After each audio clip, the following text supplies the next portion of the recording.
First thing Saturday morning, just come out after that a night of terrible winds. Bloody hell, tea time here, just before dark. It blew a gale. We must have some trees down. Oh, a big tree down here, look. Another one there. Bloody big willow tree over into oilseed rape. Tree down here, look. It was rotten right through to the car, like so. We've lost a roof sheet, above this shed. There was a couple damaged, but we've lost one more. Look. Took that one out, so where that's ended up I don't know, but Herefords have really settled in, really pleased with them. Got a couple too fat though. Bit worried that bull won't, because we bought a bull the other day. Pull that down. That bugger here, it's nearly fit for market, isn't it? And all the gerring, because I was going to feed them all sorts. I was going to give them some barley, give us some fodder beet. Anyway, I'm talking to a fellow who I got him off, and he says, you know, just A. You know, that's all I want. A or silage. And anyway, we went up other day. Hey, that's my tea. Went up other day, bought a bull off a firm called Netherhall Herefords. If anybody wants a good a bull, go see them. They are the professionals. I mean, they had their stock bulls, and then they had their next year's bulls, and then they had the bulls what we bought one. What would there be? Be about a dozen in that pen, and then there was another pen load of bulls coming through for you know, in sort of 6 months' time. And yeah, some brilliant stock. In fact, their stock bulls somewhat special. Australian genetics. It originated from Australia. It was a Australian embryo with Australian semen was their stock bulls. I don't think they've been in it long. They used to be in Continentals, and David and Maggie Kelly, they both said that by the time they'd fed them, they want a lot in it. So that's why they went down the Hereford route, and they've got 600 head on now, 200 cows, and they sell heifers and they sell bulls. So if you're thinking about going the route we're thinking, you know, go give them a shout, because we got offered bulls from all over. And I even rung a friend of mine who really knows his cattle, and I says, oh, I've been offered this one local, and it had all its statistics on the internet. And anyway, Richard said, well, its figures don't add up, you know, they aren't, you know, you look at what Netherhall are producing and you look at his, he says they're far behind, you know. And I mean, it's all about profit, innit? So if you've got an animal on farm another 2 months longer than you should have, it's all eating into your profit margin. Calf weight's very important. I mean, some of these absolutely prime Hereford cattle, Hereford bulls are producing calves of like 60 kilo plus to 80 kilo. Well, Christ, they're calculars. So, but no, he's got them, like, he's up at late 30s. You know, late 30s. Yeah, it is. It does depend on how you feed your heifer or your cow in that last month or two. So, nah, I don't know. Anyway, Ottery shite now. I'll go and have a look for see if there's any more storm damage. But yeah, really pleased with this gang. In fact, I rung the fella I got him off yesterday, and I said I'd like another 8 before long. So next time you get 8 to 9 ready, you know, about 15, 16 months I've been told I can bull them at. And it gives me bull a job and all, because I've paid dearly for him, to be honest. I've paid more than I wanted, but I've got a very, very good quality bull. In fact, I'll show you a picture. And yeah, he's a right machine. But there was that many to choose from. I walked around this pen. Oh, there'd be 20, 25 in this pen. And I walked around this pen and I got to a stage that everyone looked the same. So then we had to, right, I like him, I like him. So split rest off and David and Patrick and Harriet, I think daughter was. I maybe got that wrong. I apologise if I have. They says, oh no, get that one into the equation. They left about half a dozen or 8 what would suit my job, and we picked from there. And I picked one, and Nikki, my wife, picked another. And I came away, because we picked Nikki's, and I came away from that farm and I thought all the way home, worried myself that we picked the wrong one. It's a big investment, like.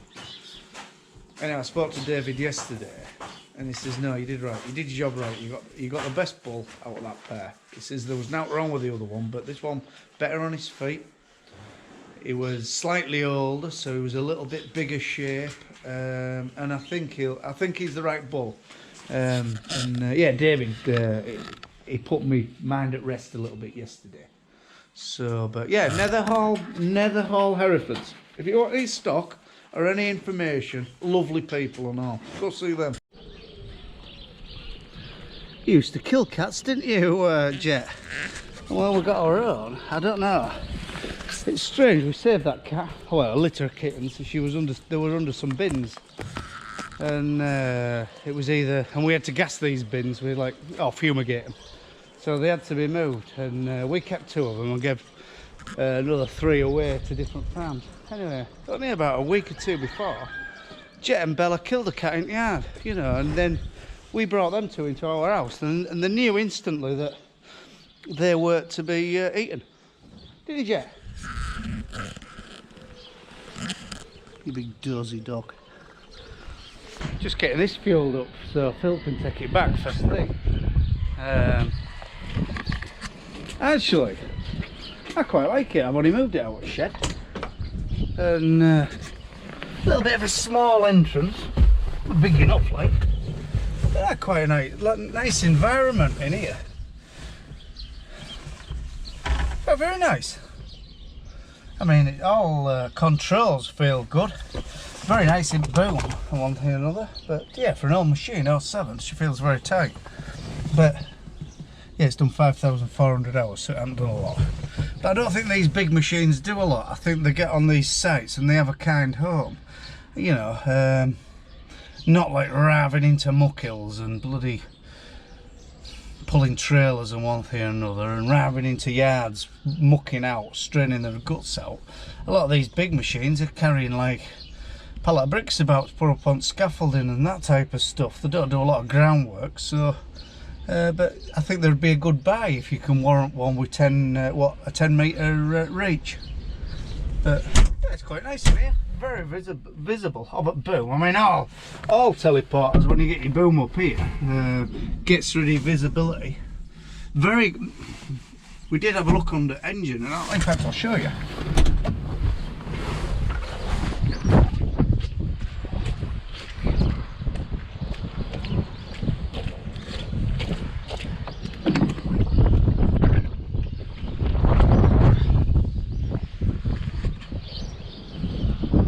Presume it'll be a Perkins. No, it's a Deutsch engine.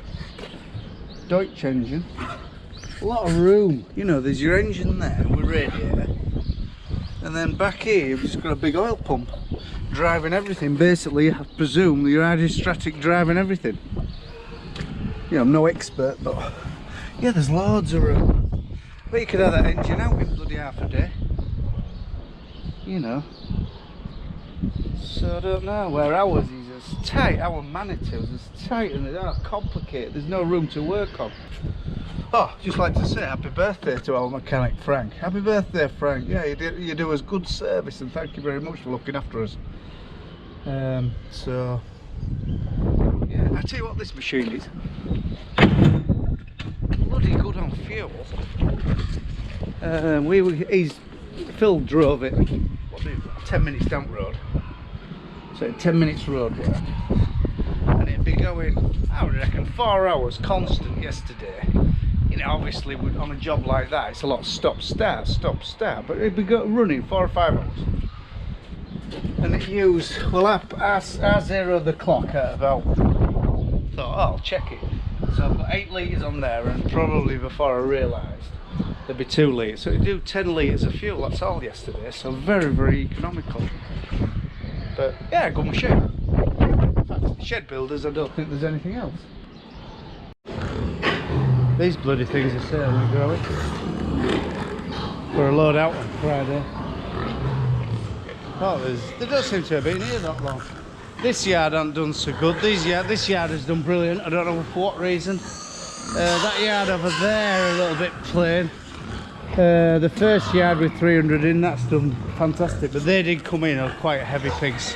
It's at 65 plus a kilo. So there's a lot to go out of there. But it was very cold in these sheds. So what we're going to have to do, we're going to have to put some blinds. When the wind blows from that way, which is sort of out of the north, it's quite cold. So what we do, we bed up real well to compensate. But oh gosh, getting a bit hard for climbing over these walls. But yeah, they do really well.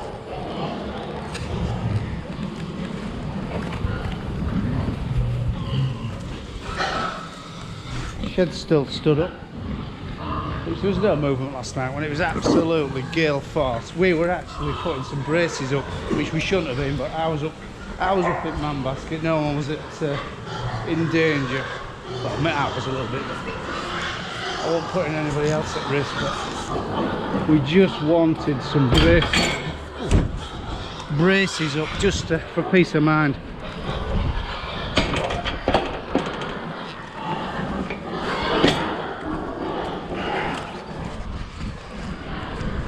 Trouble is, these braces we have to cut, so Chris, I don't know whether it's our fault or we'd had to cut and take a couple of inch out of them, which was a bit of a ball ache. But yeah, what happens with these steel frame portal sheds,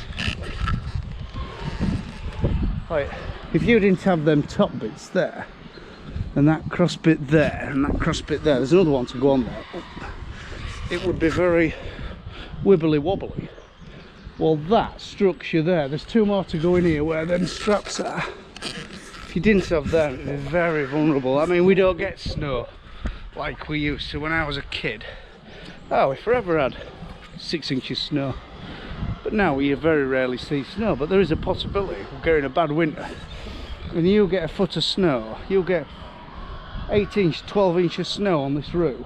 It's a big roof and it'll be a massive expanse of weight. So that's why you need such as that, because it can't flat pack itself. So yeah, it's coming along. Next week we want all woods up. I ain't roofing it. I mean, we get a professional lad in from Scarborough. He roofs it for what he charges. To be fair, we couldn't bugger about. He provides his own nets. He nets it for safety, puts his rails on and stuff, and just cracks on, and they do it. A couple of days it'll be done like. And so we want all the woods on ready for him.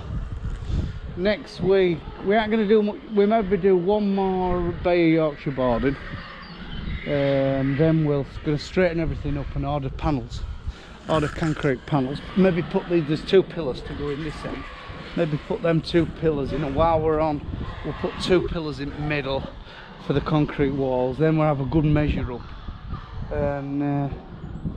And worrying me a little bit about concrete though. Christ, see the price of concrete. Someone had put on a farming forum other day how much is everybody putting for concrete, and Christ, it varied from very late 80s to sort of over £100 a cube, depending where you were local to plant. Oh Christ, bloody hell, that's frightening. But anyway, it is what it is, isn't it?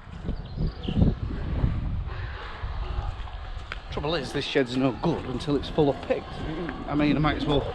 I've bit the bullet now and got this far. I mean, it wants finishing. I've got it in my head that by the time we're cutting grass, well, I did say harvest as in combining harvest, but no, I want to move a little bit faster than that. I want pigs in there in 2 months. Whether I can, I don't know. But we'll see. Right then, what's this? If you like these videos, we do one on a Wednesday, one on a Sunday. Just a mixed farm in East Yorkshire. Always something going on. It's not all bright lights and bushy tail neither. It's not all posh tractors and one thing or another. It's, well, people say it's real farming. I mean, so anyway, if you like it, subscribe though, won't you? I don't know, subscribe. Got to about 4,300. It's come to a standstill a little bit. So if you like them, subscribe, and then you get notification of next stuff we do. We do one on a Wednesday, one on Sunday. So right, bye for now.